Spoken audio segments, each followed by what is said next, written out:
이동 중에는 사진 촬영보다는 이렇게 멈췄을 때는 사진 촬영 가능해요.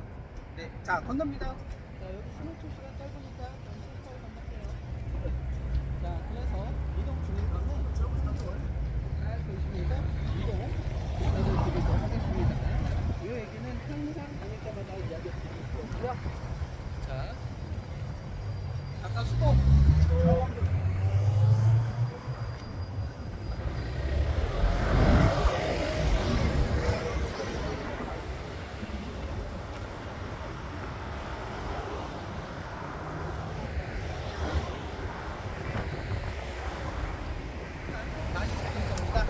우선은 지금 보고 계시는 이 강물에 대한 설명 좀 드릴게요. 강물 바로 서울역까지 한강과 같은 강도 이거예요. 한강. 그래서 우리 서울 한강을 위해서 강남. 저 강남.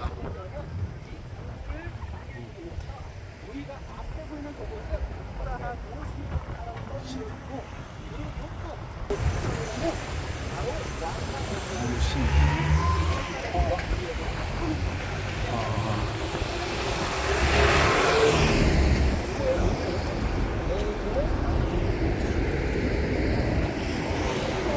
인스타그램에서 막 사진 올리면 사진 찍고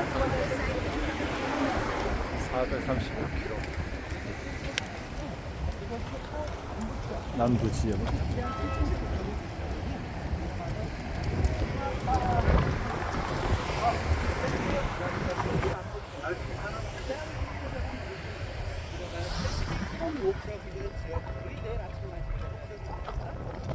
그 지역이고 우리 지금 보시는 곳은 강물의 하류 지역이라고 생각하시면 돼요. 그래서 이거 프라 시내까지 들어왔다가 이 강물이 어디까지 풀어 들어가게 되고 하면은 바로 독일의 드레스덴 그리고 결국에는 발트 해안으로 빠져나가게 되는 이 강물의 그 하고 있는데요. 많은 신문들이 그런 얘기를 합니다.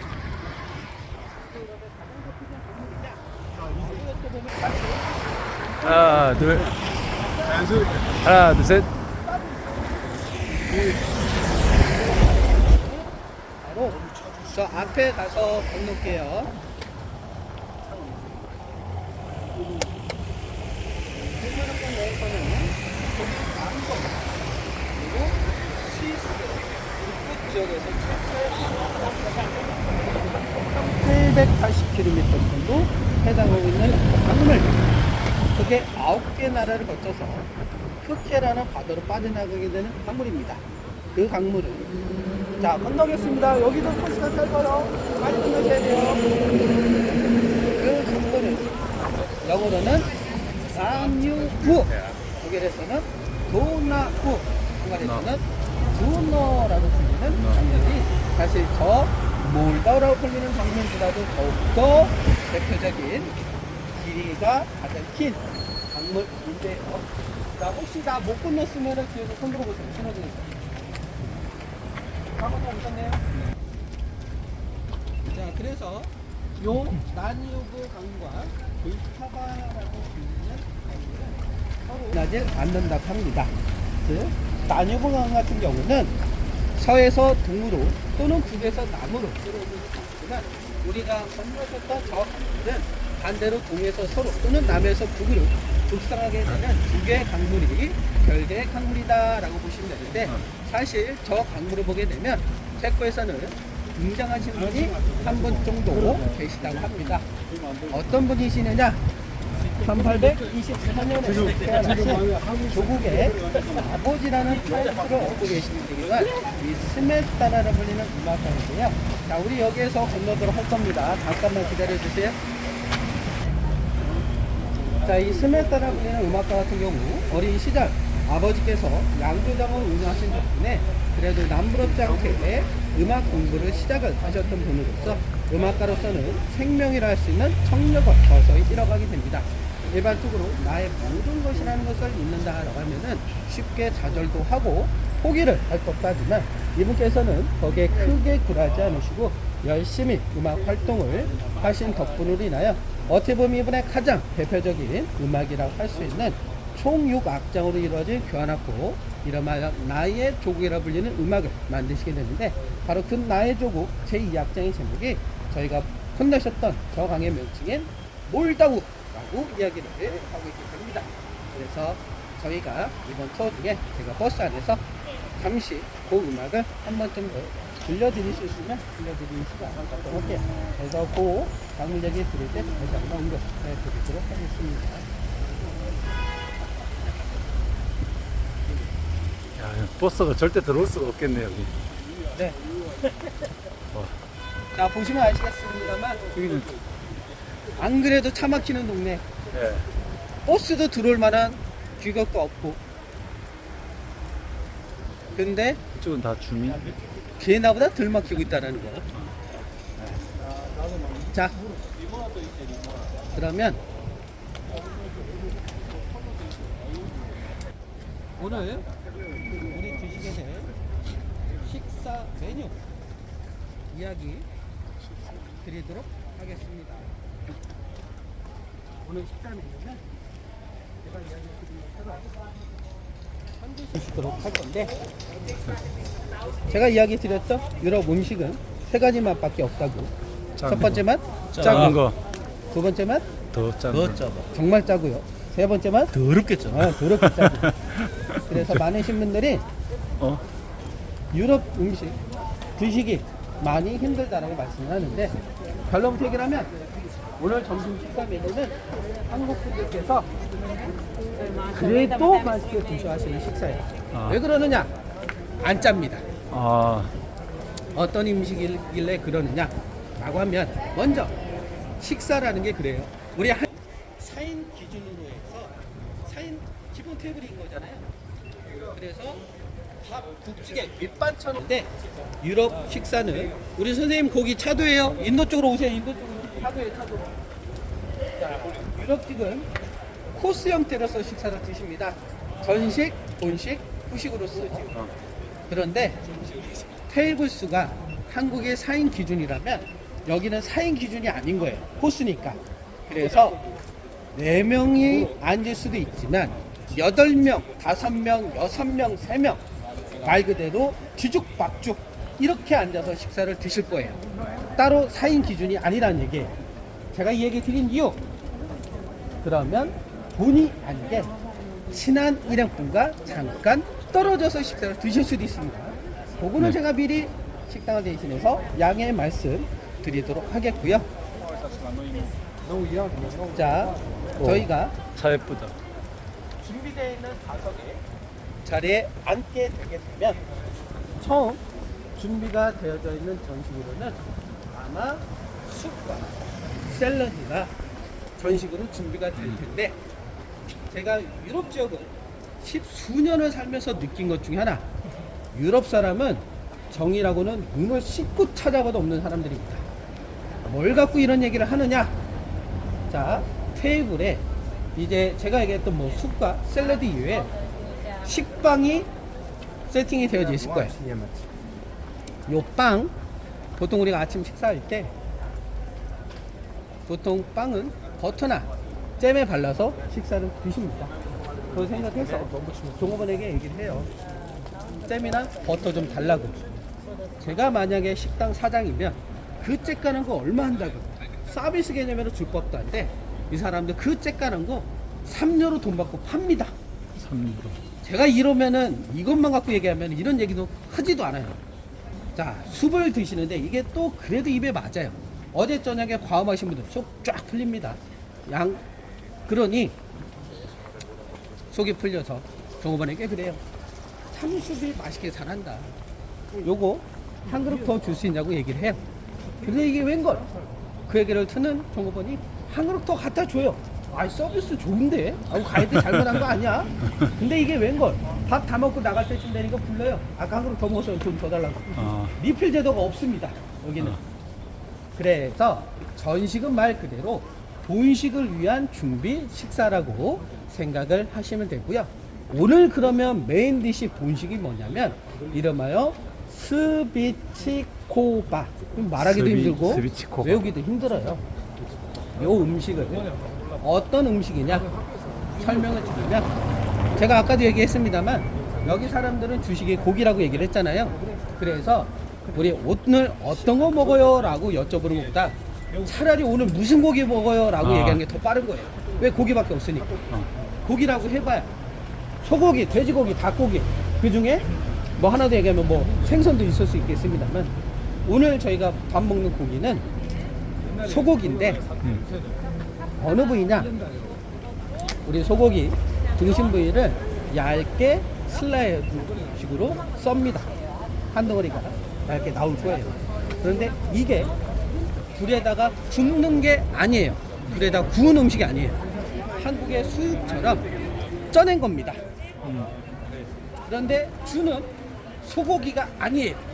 이 스비츠코바라고 불리는 음식은 소고기가 주가 아닌 우리 이 사람들은 우리 한국 분들은 밥을 드시지만 이 사람들은 빵을 먹잖아요. 빵이 준데 이 빵이 우리 한국의 찐빵 같은 식감의 빵이 주입니다. 근데 빵만 먹기에는 목이 막혀요. 그래서 여기에는 소스가 있는데 이 소스가 찔끔 나오는 게 아니라 한국의 국처럼 접시에 흥건하게 나옵니다. 그 소스하고 빵에 푹 적셔가지고 드시는데 이 소고기 부위를 사이드 디시, 즉 밑반찬 개념으로 해서 같이 곁들여서 드시는 음식인 거예요. 그런데 이 음식이 한 번 정도는 왜 맛있게 드실 수 있느냐? 제가 얘기했죠?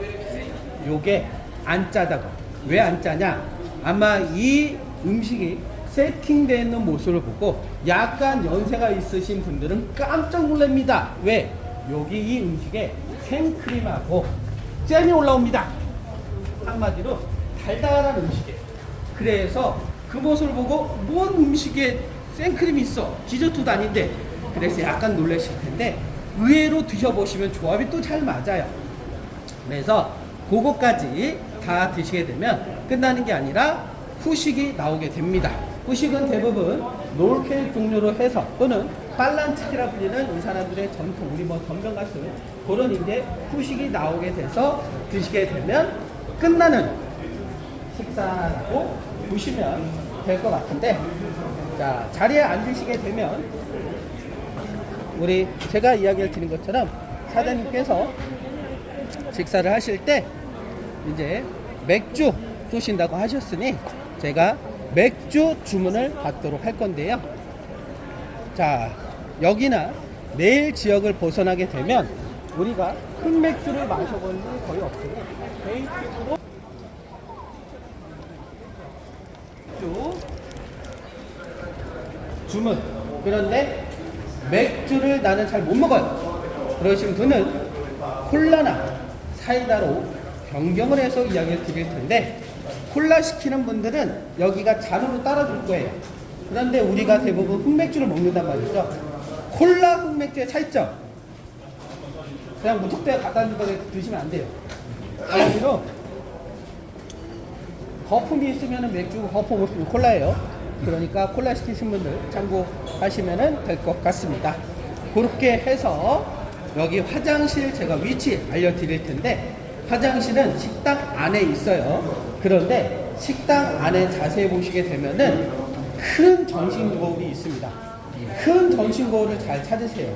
왜냐면 그 큰 전신 거울 옆에 흰색 문으로 WC라고 써있는 문이 보일 겁니다.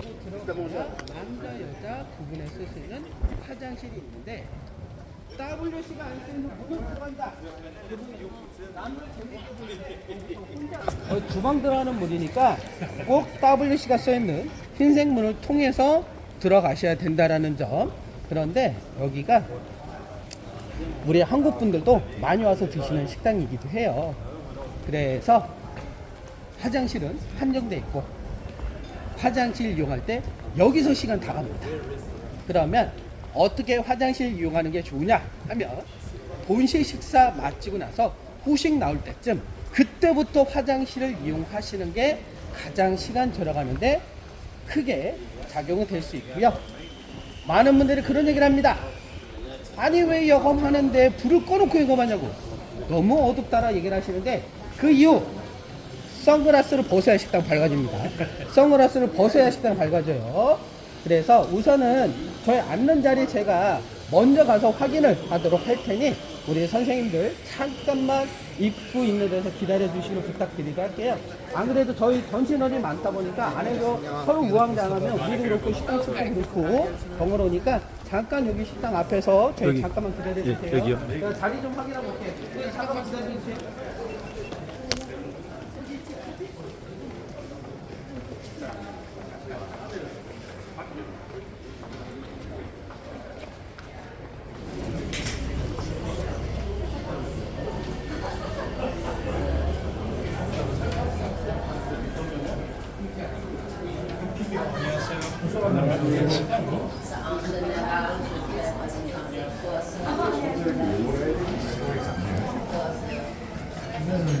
컨택돼 있는 거. 네, 제가 말씀드려볼게요. 10명. 후시가지라 불리는 광장으로 이동을 하도록 하겠습니다. 자, 이곳 광장에서 저희가 전체적인 광장에 대한 설명을 드리도록 할 건데요. 이제부터 다니시다 보면 유럽 건축사라는 설명을 좀 들으시게 될 거예요. 아무래도 유럽이라 불리는 지역은 종교적 또는 건축학적으로도 많은 지수를 가지고 있는 장소이니만큼 어쩔 수 없이 유럽 관광에 있어서 크게 세 가지를 보러 온다고 합니다. 가장 대표적으로 첫 번째 성당, 두 번째 고건축물, 세 번째 자연풍광. 그래서 저희들 이번 일정에 이 세 가지가 전부 다 포함이 된다라고 보시면 될 것 같은데요. 제 목소리 들어가는데? 네. 이거 뭐 올리는 거 아니죠? 네. 소장. 소장용이면은 녹음하셔도 되는데 올리시면은 안 되는 게 중간중간 거짓말을 할 거기 때문에 그냥 얘기하면 재미없잖아요. 거짓말도 좀 섞어야지. 그래서 소장용이면은 녹음 가능합니다. 유튜브에 올리셔도 되는데 수익금 주셔야 돼요. 네. 아무튼 그래서 이 광장에 나가시게 되면 우리가 귀에 딱지가 안 들 정도로 후디기 어떻고 르네상스 어떻고 바로크가 어떻다는 관련된 모든 것들을 제가 총 정리를 해드리는 시간 갖도록 할 겁니다. 엄청 얘기는 많이 들어도 내 머릿속에 기억이 남는 건 단 1도 없어요. 그래서 이왕 보고 그리고 기억하시기 위해서 좀 쉽게 설명을 드리도록 할 거고요. 물론 광장에 대한 이야기를 들으시기 전에 아까 버스에서 얘기를 해드렸던 이거 구시가지 광장의 명물인 바로 천문시계부터 먼저 이야기를 드리도록 할 겁니다. 그래서 우선 여기 광장에 나가시게 되면은 천문시계에 대한 설명을 먼저 해드리고 그리고 광장에 대한 전체적인 이야기 드리도록 할 거예요. 그리고 약간의 촬영 시간 드리도록 할 겁니다. 그래서 모이는 장소 시간을 아실 때까지는 저희들 단체로 이동 부탁을 드리도록 하겠고요. 물론 저희에게 주어진 시간이 얼마나 될지 모르겠습니다만 이제 점심 식사를 마치시고 나서 아무래도 커피 한 잔 드실 분들 드실 겁니다.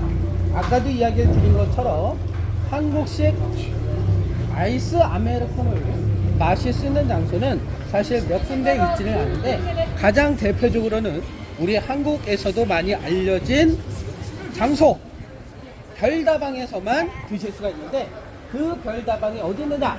자, 고개를 들어서 정면 12시 방향을 자세히 봐주세요. 자, 파란색 건물이 보이는데 그 파란색 건물 1층에 보시면 별다방 스타벅스 커피숍이 여기 위치하고 있어요. 그래서 이 커피숍은 유로를 받기는 받아요. 대신 잔돈은 현지 돈으로 주게 되는 만큼 가급적 여기에서 아이스 아메리카노, 아이스 캐러멜 마키아토 같은 커피를 드실 거면 우리 신용카드로 계산하시는 게 가장 확실한 방법이고 그리고 저기에서 영수증 절대 버리시면 안 돼요. 왜냐면은 그 영수증 안에 저기 화장실을 이용할 수 있는 비밀번호 코드가 적혀져 있습니다. 그러니까 저기 스타벅스에서 커피 한 잔 드실 분들은 영수증 버리지 마시고 그 영수증 보관하고 계시면 화장실 무료로 이용이 가능하다는 거.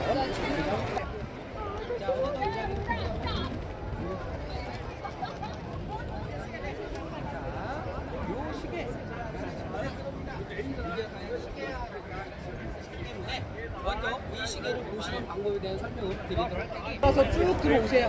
자, 제 설명 끝나면 촬영 시간 드릴 테니까 자, 쭉 따라오세요.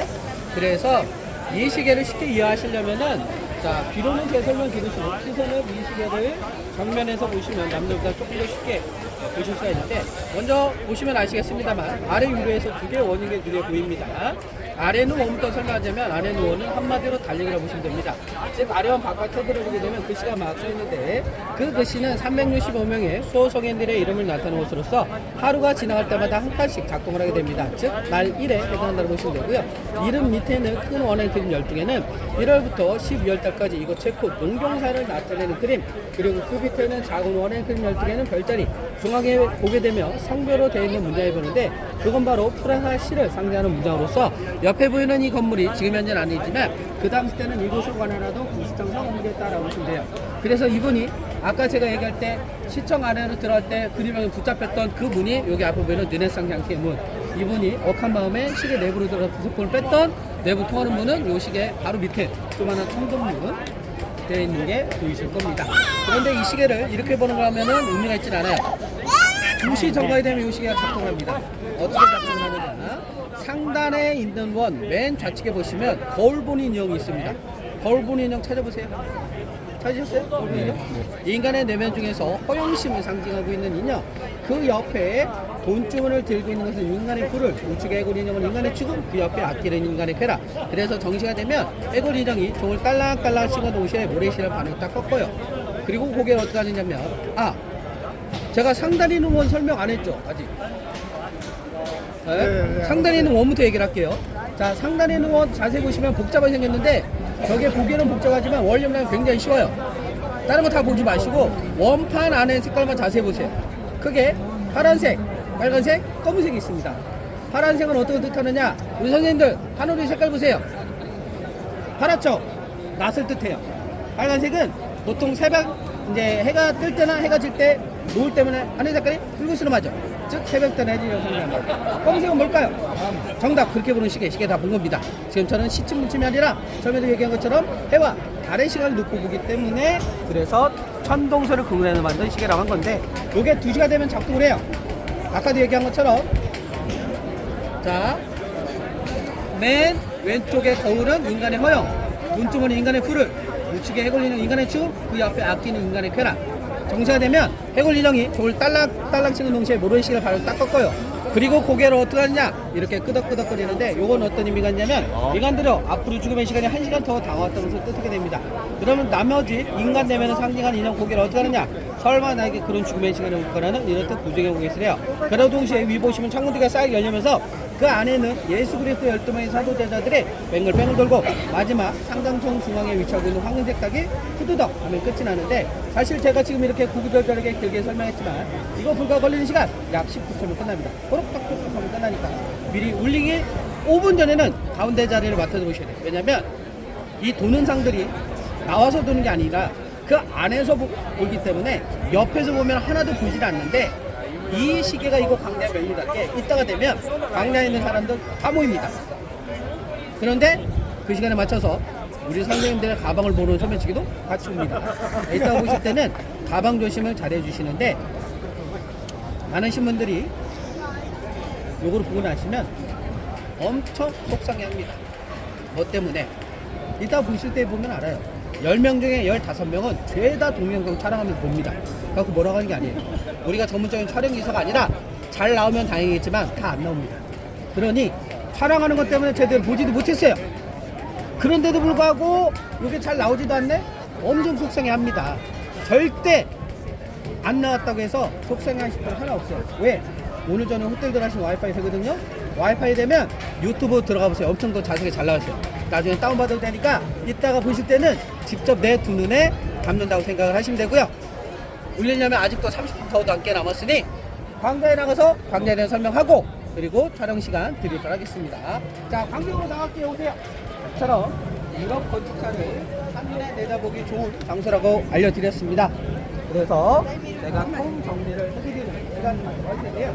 때는 바야흐로 13세기에서 중세기 이 시기를 보고 이름을 고딕 시기라고 하게 되는데 이 시기가 되면 사람들의 삶을 방식할 자체가 종교적으로 굉장히 밀접한 연관이 있던 시기였습니다. 사람들이 건물을 지을 때도 이왕이면 신과 조금이라도 가까이 가고자 싶어하는 사람의 욕망을 담은 건축을 보고 이름하여 고딕 양식이라고 하게 되는데 이곳 광장에 보셨을 때 지금 제가 얘기를 해드린 그와 같은 건물이 어떤 게 보이느냐? 바로 정면에 보이는 14세기 후반 당시 신교도들의 본구지 건물을 상징했던 정식 명칭은 이름하여 티나페 성모 마리아로 불리는 저 성당이 전형적인 고딕 양식의 건축 구조물로서 지붕 모양을 자세히 보시면 아시겠습니다. 하늘로 삐쭉삐쭉 쭉쭉했습니다. 저 같은 형태를 띠는 것은 이유도 묻지도 따지만 주고 무조건 되고요. 저렇게 생긴 건물은 이곳만 있는 게 아니라 영국, 독일, 오스트리아, 헝가리, 루마니아, 불가리아 할 것 없이 전부 다 고딕은 다 저렇게 생겼다고 보시면 됩니다. 다시 시간 흘러서 16세기에 접어듭니다. 이때가 되니까 사람들이 생각이 바뀌어요. 어떻게 바뀌느냐? 신도 중요하지만 여기는 사람이 건물 짓고 살아가는 데 있어서 사람 중심되는 건축사가 바로 르네상스인데 저 같은 건물들이 어떤 거냐? 바로 옆에 보이는 저 같은 주거지 건물들이라고 보시면 됩니다. 그래서 이 건물들을 자세히 보시면 아시겠습니다만 1층을 자세히 보세요. 대부분 식당 아니면 통로 위주로 되어서 있는데 왜 그러느냐? 옛날 중세 때에는 1층이 사람이 이용했던 공간이 아닌 가축들 마곡관으로서 활용했던 곳이에요. 그래서 오늘 우리가 엘리베이터 탔을 때 1이 아니라 0이라고 되어 있는 거예요. 그러면 2층에서부터 사람이 쓰는 건물이니까 거기가 1이 되는 거고, 그런데 올라가면 올라갈수록 창문 크기가 작아져요. 왜 작아지느냐? 맨 위에 꼭대기층은 한국식 본다라면 우풍이 심해요. 여름에는 덥고 겨울에는 추운 구조를 갖고 있는 것이 르네상스의 큰 특징. 그래서 이 르네상스를 쉽게 기억하시는 방법은 한국의 주상복합이라고 생각을 하시면 한결 이해하시는데 쉽게 기억하실 수 있습니다. 다시 시간 흘러서 17세기 중후반에 들어서는데 바로크 시대에 돌입을 하게 돼요.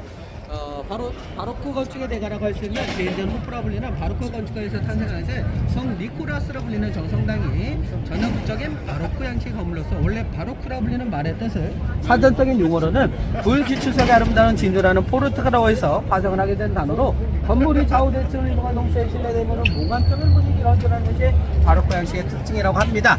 그런데 이게 웬걸 뒤돌아서니까 까먹습니다. 뭐라고 블라블라블라 한 것 같은데 기억이 안 나요. 그래서 바로크 양식을 쉽게 기억하시는 방법, 다른 거 다 보지 마시고 지붕 모양을 자세히 보세요.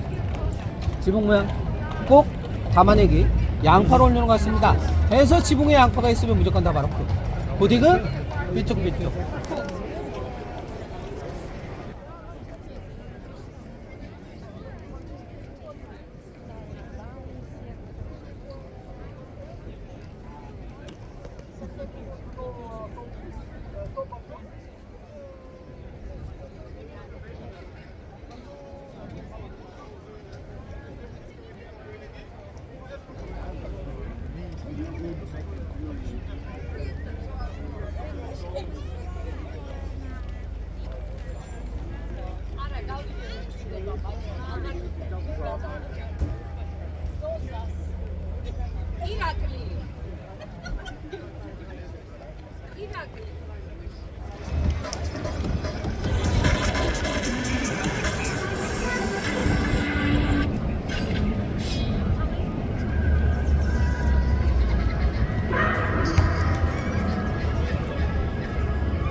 좋아.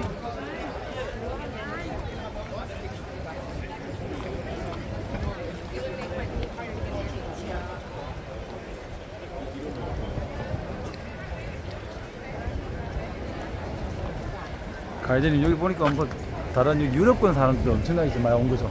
그렇죠.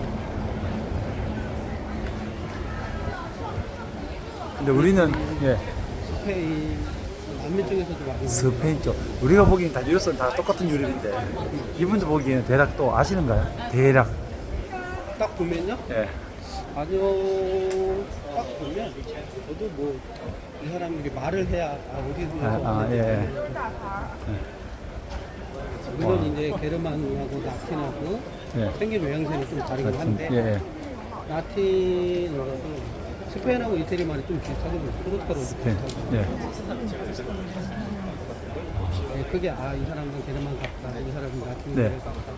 그렇게 이제 구분을 훨씬 정확하게 어디 나라 사람인지 네. 사람이 말을 해야 그 말을 듣고. 네.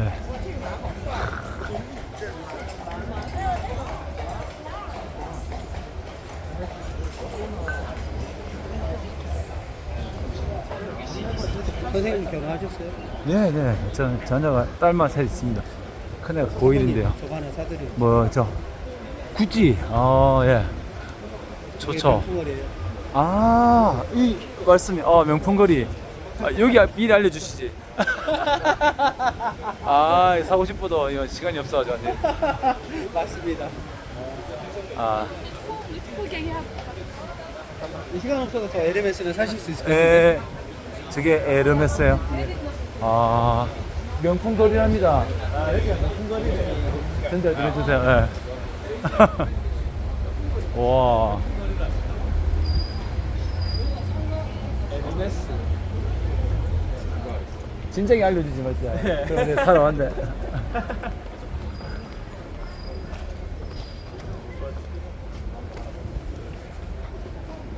버블이다 버. 그 유명한 발렌시아가. 저 매장이 없었는데 언제 생겼대? 발렌시아. 저는 처음 듣는 저 발렌시아가라고 해서 발렌시아가. 우리 한국 신인분들께서 많이 신고 다니더라고요. 신발 안에 100몇십만 원 무병.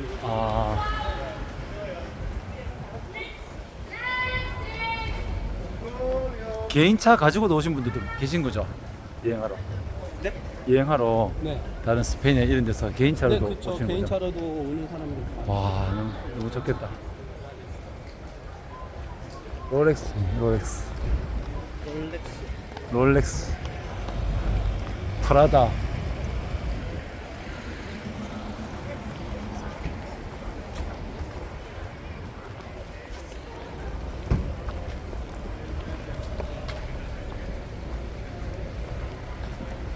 차가 다 예쁘네.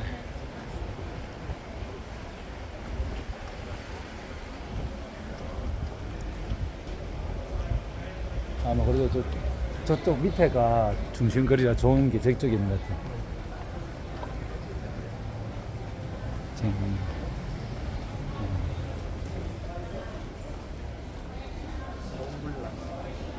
아는 거요?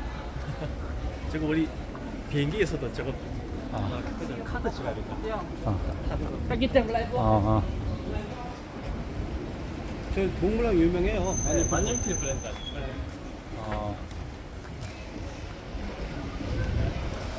저게 독일 브랜드라 독일에서 좀 싸요. 이곳에서 많이 본 것 같은데, 그거.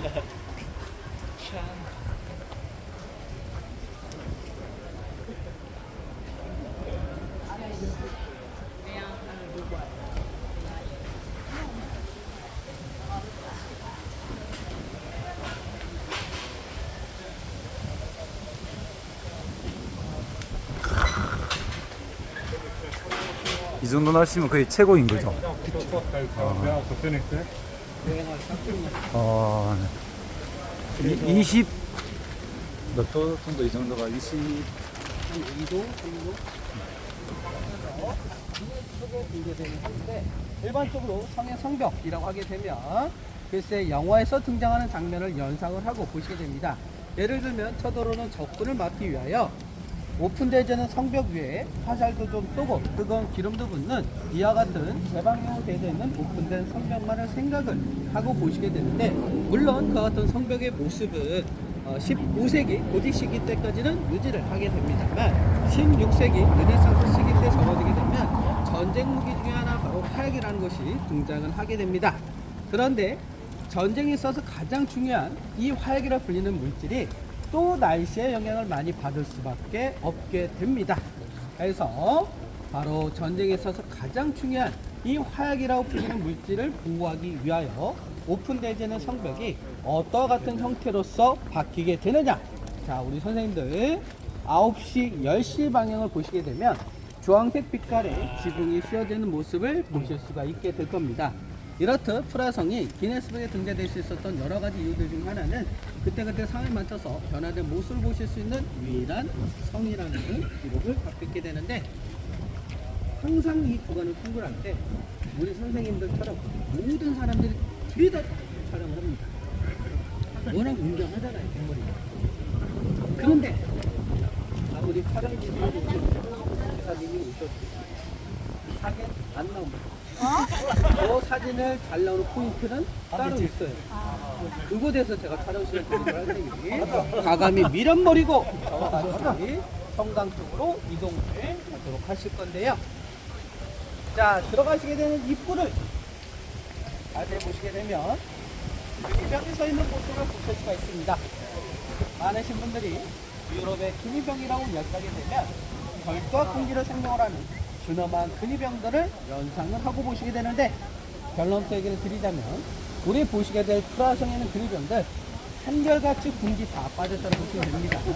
어떤 근거로 이런 얘기를 자신에게 드린 이유, 물론 저 친구들 1시간에 한 번씩 근무 기간을 시켜주는데 그 1시간 동안 본인의 자세, 부동 자세에서 정면을 보는 게 본인의 이름에도 불구하고 소위 얘기하는 S라인의 몸매 쭉쭉 빵빵한 여성이 옆에서 사진 찍으면 앞에는 안 보고 그 여자 몸매 훔쳐보는 성실없이 봅니다. 그런데 이내가 사람 차별하는 것도 아니죠. 본인이 원하지 않는 여성이나 남성이 옆에서 사진 찍으면 문신조차 찍니다. 참고로 저희가 지금 통과하는 이곳은 북문, 즉 후보 쪽에 가깝습니다. 나름 A급이라고 할 수 있는 그림들이 불화성 전문 광장에 위치를 하고 있게 되는 만큼 그곳에서 나름 A급들과 같이 촬영 시간 드리도록 할 테니 굳이 앞에 보이는 B급같이 사진 찍겠다고 애를 쓰지 마시고 우선은 저와 같이 보고 계시는 저 성당 쪽으로 이동부터 하도록 하겠습니다.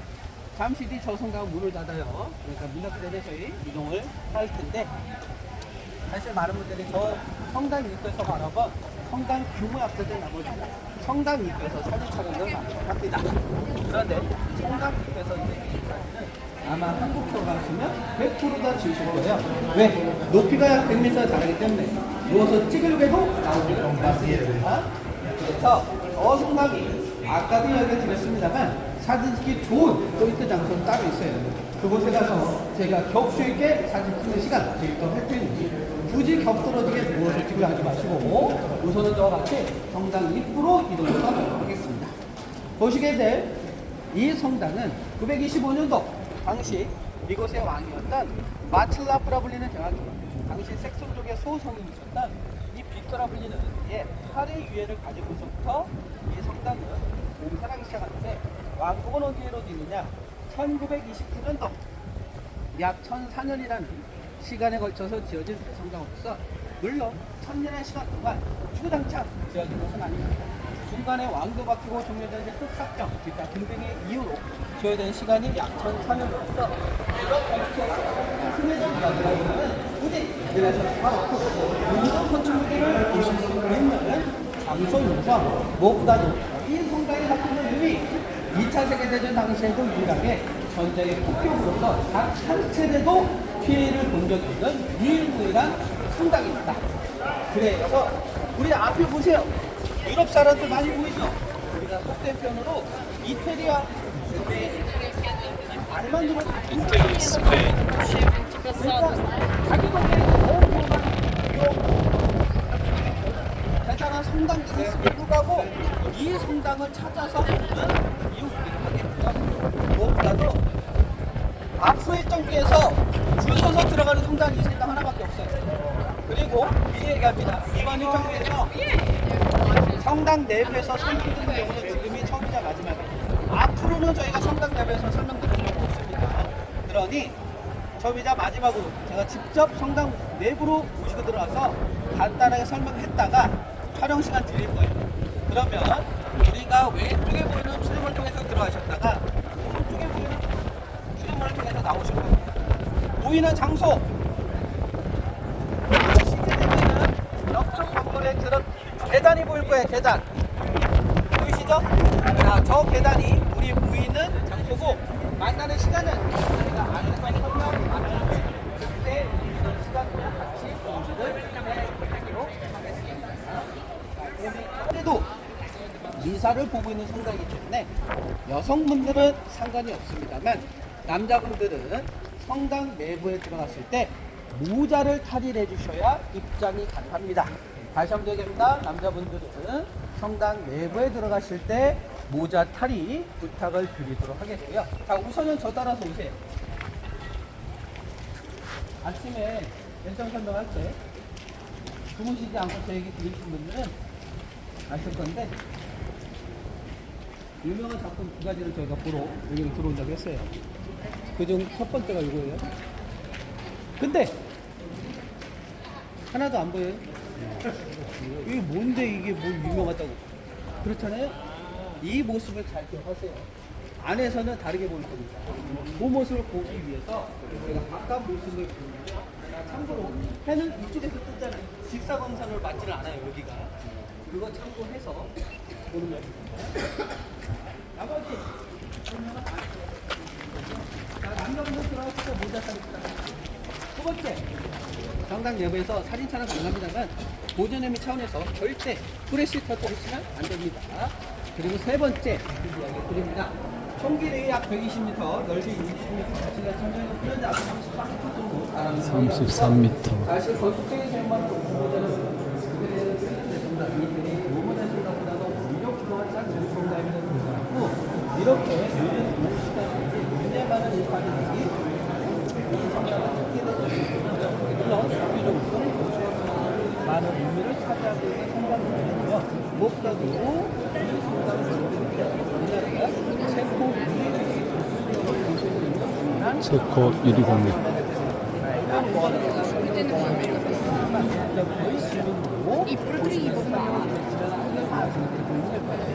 때는 1967년입니다. 그 당시에 체코는 사회주의자로 하고 그 엑스포에 참여를 하게 됐는데, 아무래도 엑스포를 참여하기 위해서는 어떠한 작품을 가져가야 될 겁니다. 바로 이 작품. La pratica non li comunque la spia, cioè la condanna nel punto dei santi. Dopo il passaggio degli usciti non sopravvissi,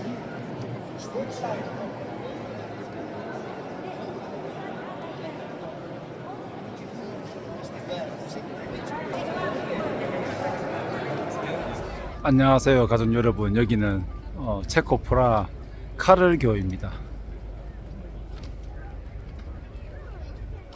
저 멀리 프라 성이 보이고 모두 돌아갈 때까지 건강하시기 바랍니다.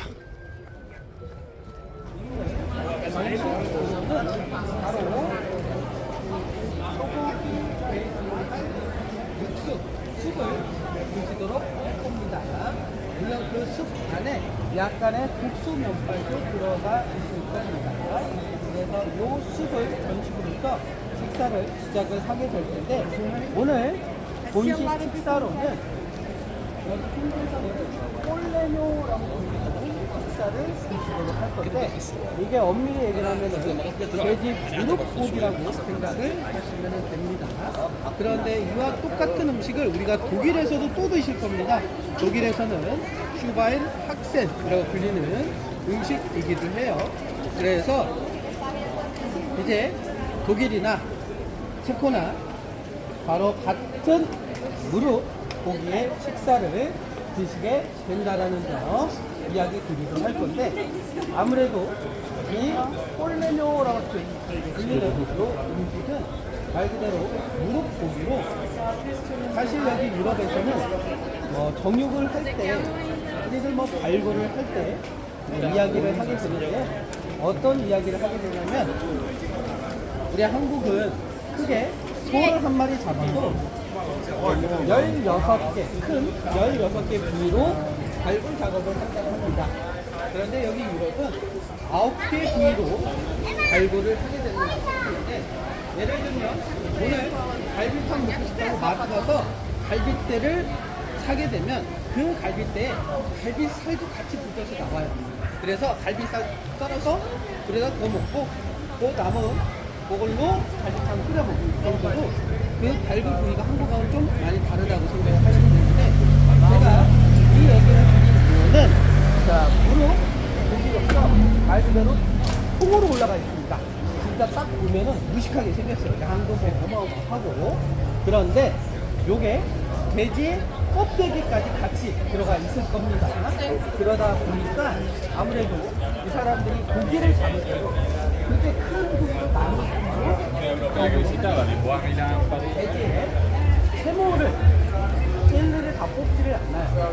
물론 이 음식 자체가 그래다가 굽는 그런 음식이기 때문에 그런 것들은 다 타고 어떻게 되냐, 간혹 가다가 이제 처리가 안 된 부분이 보일 때도 있습니다. 그런 부분이 혹시라도 보이면 그 부분은 아이들을 잘라서 끓여내서 드시면 되고요.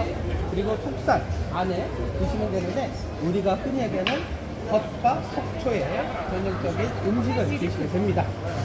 생긴 모양새를 갖고 한국에서는 이름하여 족발하고도 비슷한 음식이라고 이야기를 하고 있는 게 바로 이 꼴레뇨.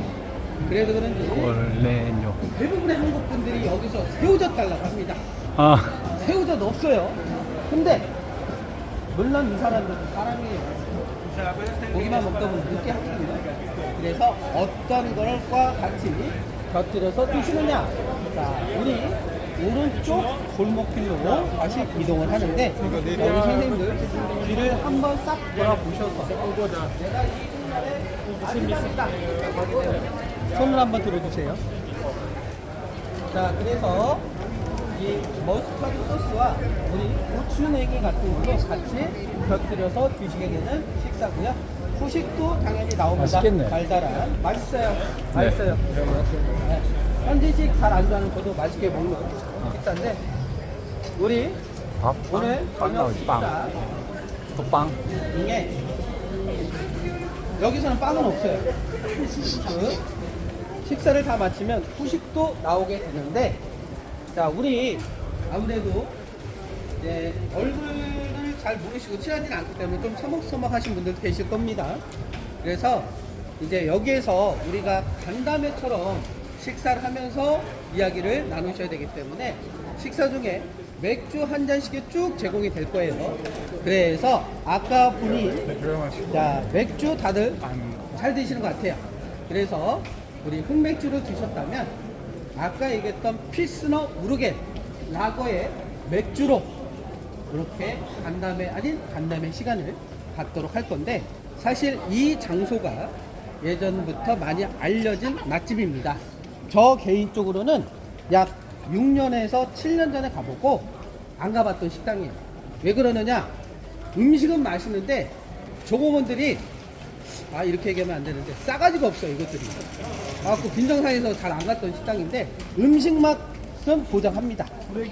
그래서 왜 싸가지가 없느냐, 나중에 식당 얘기를 할 때 자세히 풀어서 설명드릴 거예요. 그리고 워낙 여기 규모도 좀 크고 해서 그런지 현지인들도 많이 와서 밥 먹는 식당이에요. 그러니까 밥도 먹으면서 서로 이야기를 하다 보니까 굉장히 좀 시끄럽게 여겨지실 수도 있습니다. 그거는 저희가 감안하시면서 간담회 갖는 걸로 이렇게 진행하도록 할 거예요. 그래서 여기에서 아무래도 아까 낮에 드셨던 장소는 그래도 한국 분들이 많이 오는 식당이다. 서빙이나 이런 것들이 속도가 굉장히 빠른 거예요. 자, 전방에 차 와요. 차 조심해주세요. 전방에 차. 하겠지만 여기는 한국 그룹 분들이 많이 들어가는 식당은 아니에요. 그래서 서빙 속도가 상대적으로 늦어질 수는 있습니다. 그러니까 안 그래도 서빙 속도가 많이 늦어지니까 식사하시면서 간담회로 이렇게 얘기를 하시고 여기서 식사를 마치게 되면, 자, 화장실 의무적으로 꼭 갔다 오셔야 돼요. 왜냐면 저녁 때 되면 이제 돈 내는 화장실도 문 다 닫아요. 화장실 가시기 이렇게 힘이 드실 수 있으니, 자, 우선 식사를 마치면 화장실 다 똑바로 그래서 저희가 하게 되면 저희 자리 제가 확인을 하고 올라오는 동안 잠시만 기다려주세요. 여기 식당 들고 저희 자리 찾는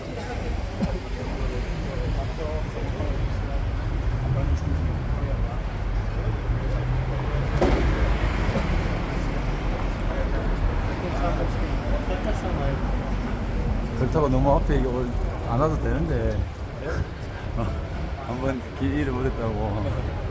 조금 뒤쳐지는 것 같은데.